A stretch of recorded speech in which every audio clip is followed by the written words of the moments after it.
Bukan hanya Saka Tatal yang tidak terlibat dalam perkara ini, tapi 7 terpidana lainnya yang diancam ukuran seumur hidup juga.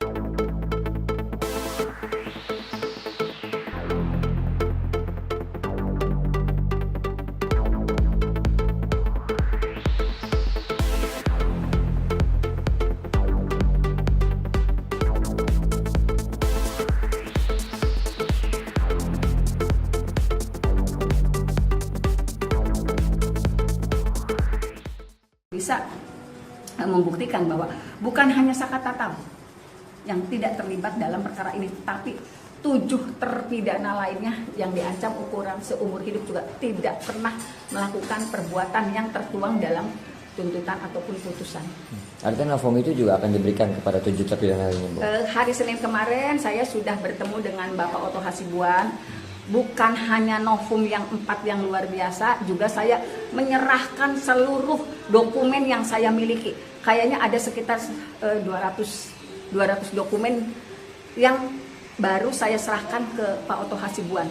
Dan dokumen-dokumen itu bentuknya ada dokumen-dokumen visual maupun dokumen-dokumen yang lain yang bisa diteliti oleh timnya Pak Oto Hasibuan.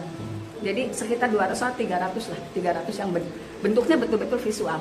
Jadi karena harapan saya yang 7 terpidana itu juga bisa lepas, bisa dibebaskan karena memang tidak pernah ada pembunuhan dan pemerkosaan seperti yang tertuang. Ya, itu sangat membantu, Bu, untuk sangat membantu PK. Karena itu gini, ada beberapa TKP yang ditunjuk dalam tuntutan itu kan, mulai dikejar, kemudian dipukul di supply over talun, kemudian kembali lagi ke depan SMP 11, di situ di showroom diperlakukan tidak manusiawi, dibunuh, diperkosa, kemudian dibalikin lagi. Nah, semua visual itu, dalam bentuk visual itu sudah saya serahkan semua ke Pak Oto. Bu, visual termasuk CD Bu? Visual itu karena bentuknya CD gitu. Juga dokumen-dokumen pendukung lain yang bisa dikaji, ternyata pembunuhan dan pemerkosaan yang terjadi di 2016-2017 yang dituduhkan kepada 7 terpidana sekarang dengan Saka Tatal itu tidak pernah terjadi. Jadi kalau misalnya ada baut yang ada dagingnya, berarti kecelakaan. Sekarang tinggal tugas dari kepolisian. Kecelakaannya itu karena apa? Kan saya selalu ngomong gitu. Apakah kecelakaan tunggal karena sebab kondisi kedua korban, atau kecelakaan itu memang ada unsur lain? Apakah karena kenakalan remaja, karena ada branding jaket ekstasi yang dipakai, atau sebab lain?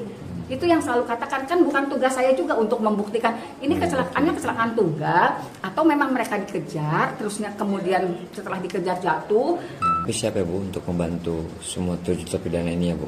Sangat siap, karena saya dari dulu juga meyakini 8 orang terpidana itu bukanlah pelaku pembunuhan dan pemerkosaan. Saya dari dulu meyakini ini sebetulnya peristiwa kecelakaan, tinggal dicari tahu penyebabnya. Dan bukan urusan orang sipil sebetulnya, itu kan urusan institusi kepolisian. Sebetulnya kecelakaannya karena apa sih? Apakah memang anak ini kejar-kejaran, dikejar, kemudian setelah tergeletak ditinggal begitu saja? Karena kenapa saya bisa ngomong begitu? Karena kan dari hasil visum juga udah jauh berbeda dari unsur kekerasan. Di antara banyak sumber informasi, kami layak dipercaya. Karena kami menggali lebih dalam, berpihak pada kebenaran, berpegang pada data dan fakta, agar layak Anda jadikan referensi. Kompas TV, independen, terpercaya.